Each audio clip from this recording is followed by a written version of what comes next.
Hey guys, Jerry here with 3DHP. Last night when I was getting ready for bed, I was watching another content creator that recently done a video on the new Anycubic Max X or something they came out with. Their biggest resin printer, which has an autofill, and he had nothing but problems and headaches. And I had a few things I wanted to say about it because I also have an original Anycubic Photon Mono X. I love the hell out of it. I use it a lot more than my Sonic Mighty 4K and then my original Elegoo Mars because it's so small I don't even use it anymore. But a few things I wanted to mention. One thing, he was having trouble, their build plate. Mine is perfectly smooth. And he was having a lot of trouble getting prints off the build plate. I guess it's laser etched or something with the pattern on my Photon Mono X. I'm not sure if they still make them that way, but it's bare aluminum, it's smooth.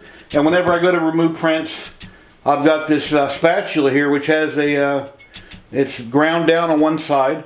And if I don't use that, then I use a build tack spatula like for my FDM printers. It's got a paper thin edge. And if you hold your build plate and you get right up underneath one corner and press as you're going forward and kind of wiggle it back and forth, it'll go right underneath the print every time.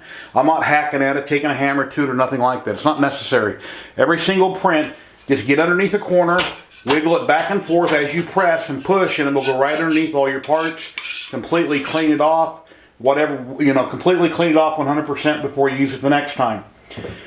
And then another problem, if you was to have a like a wham bam plex sheet on your build plate, which I have on the Sonic Mighty 4K and the Elegoo Mars, you can't put that directly in your vat of IPA for the simple fact that you have that magnet and the adhesion that it sticks a magnet to the build plate. That IPA will destroy that. It will tear it up. So you'd have to pull off the flex plate, pop them off the flex plate, and then clean them at that point.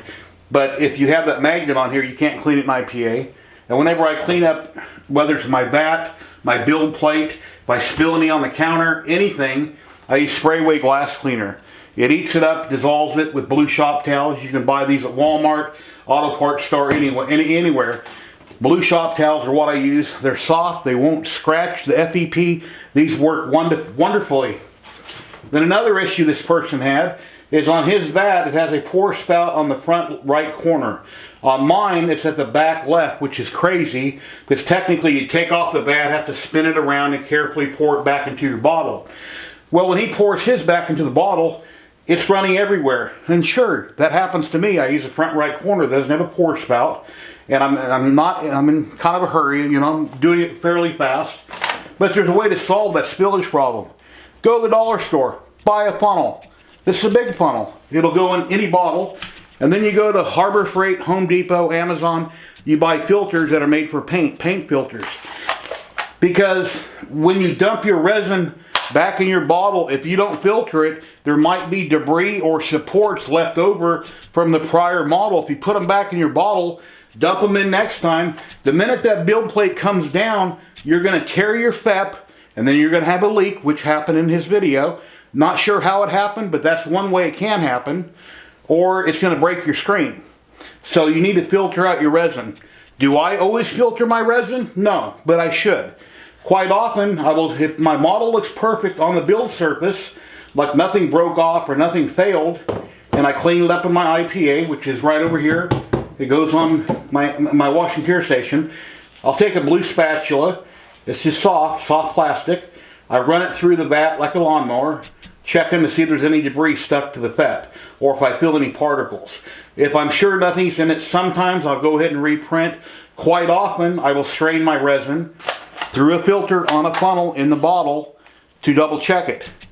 And once I do completely take off the vat, dump all the resin back into the bottle, I'll take the yellow plastic scraper, I scrape off the FEP, get all the excess resin into the bottle. I'll take spray away glass cleaner, I'll spray out the FEP really good, and then I wipe it out with a blue shop towel. And I'll do that with 2 or 3 blue shop towels, get it really clean, get all the resin I can out of it in the nooks and crannies. Then I take Rain-X, I squirt a little bit of Rain-X in it with a clean blue shop towel, wipe it out really good. Why do I use Rain-X? It helps alleviate all that popping that people have on the resin printers. It doesn't completely stop it, but it helps immensely. When I had the original Elegoo Mars, I was using a 3-in-1 oil, a PTFE lube. And that worked fine on the Elegoo Mars, but once I got to the mid-size I found out from a few people that the Rain-X works so much better, so I buy Rain-X. And if you try it and you're not happy with it, fine. Go use it on your windshields on your cars. It's got, you know, a couple purposes. But it works great for me. Spray away glass cleaner is perfect. As long as you go to remove your build plate, have something like this with a nice sharp edge. Get underneath the corner of the print, like I said, wiggle it back and forth as you're pressing, and it'll take them right off. Or a Tack spatula, which has got a paper thin edge. And if you have a margin trowel out in the garage from construction, this is thinner, because I have margin trowels used to work construction. Another problem I've seen in the video, their new resin printer has an autofill mechanism where it's got a pump and it's got hoses. That's just more crap that's going to fail and could break down on you. And then, like you mentioned in the video, then you have to take their Craftsman resin bottle that comes with it, the cap, and you'd have to take your resin from ZYLTECH, Rep Wrapper, Elegoo, whoever you're buying it from, dump it in that bottle so that mechanism would work. You don't need that. It's just something else that's going to fail and break down, could spring a leak, whatever. It's just, you don't need it. It's just a mess. So, I know mine, obviously I dump it into the max fill line. Overnight, if I think I'm running low, or a couple hours later, while it's working, I'll just simply dump more resin in. Once the build plate's down, just dump a little more resin in on top of it. It's perfectly fine. It's just the only time you don't want to put more resin in is when you first start out. You don't want to go over the max fill line because you don't want the build plate to come down and have it go up over the sides and it runs everywhere. And as long as you strain your resin in between prints, you're not going to have any debris that's going to come when the build plate comes down. It's not going to crush the FEP and make any tears in it, which may cause a leak. When you first buy a resin printer, it always comes with a protective covering over top of your LCD. A lot of people automatically, like from working with 3D printers, and they're peeling the paper off the screen, they'll peel that plastic up. That has to stay there. That's a screen protector. If your FEP ever gets a leak, that's a screen protector. I have replaced a screen on my Elegoo Mars a long time ago. I had that problem happen. I got resin on the screen. Luckily, one time I took a double-edged razor blade. I was able to carefully scrape it off and saved it. Happened again, and then I couldn't, so then I put a screen protector on that. My other two big mid-sized resin printers came with the screen protectors. Did I ever have a leak? Yes, one time on my FEP, I had a leak. I had a rip in it. I've got resin on top of the screen protector. I simply peeled it off. No big deal. Cleaned it real good with spray away glass cleaner. Put a new screen protector on it, and I was good to go. If you don't have any FEP laying around and you spring a leak and you want to keep printing, get some packing tape.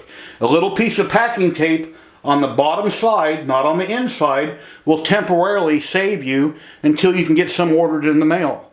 Packing tape works very well, and yes, I've done it before. But the number one thing is to make sure your vat is cleaned out very well, strain it, buy a funnel, that way you're not making a mess everywhere. And once you scrape it all out, like I say, I use spray away glass cleaner, clean it out really good. Then with Rain-X, with blue shop towels, works great. I've been resin printing for, I don't know, a few years now. I've done hundreds of prints. I know what I'm talking about. Do I have any? I have 3 resin printers. And you know, like I say, my favorite resin printer is the Anycubic Photon Mono X, the original one they came out with. When I first bought this, I think it was right around $800. It came way down in price since then, and I would highly recommend that to anybody that wants to get into resin printing. I wouldn't say go out and buy a real small one, but this is a wonderful mid-sized resin printer. Most models are in pieces, so you print multiple pieces, and it's a great machine. I love it. You know, I don't have one person I think that has bought the Anycubic Photon Mono X asked me about that checkerboard grid laser etch thing on it. This one didn't have that. I don't know if they started doing that on these models. I haven't worked with it, but as far as for this, like I say, very easy to get off, get your knife up underneath it, and yeah. So, and the pour spout on this one's in the back instead of the front, but if it was in the front, simply pour a lot slower. If you have a funnel and you're going to filter it, you can pour fast. It can run over the edge on the side. It's not going to hurt anything. Get it all out. Take a soft, they make plastic scrapers like for putting on window tint. Get them off Amazon if you don't have anything. But a piece of soft plastic and simply wipe it out. Like a little wiper, you can scrape off the FEP into your bottle and get it all cleaned up. Like I say, I use my glass cleaner. I jump over to Rain-X, get it really clean, put it back on, and that's about it. So anyway, just want to make a quick video, touch on a few things that I seen I wanted to bring to some people's attentions. You know, the number one thing with resin printing is always wear your gloves and wear safety glasses. You can get splashes if you're not careful, or you might drop something, you can splash yourself in the eyes. That would be really bad. And always wear your gloves at all times when working with resin to be safe. So that's about it for today, guys. Thank you for watching. Please subscribe and you know, leave me a comment. I really appreciate it. And until next time, happy resin printing.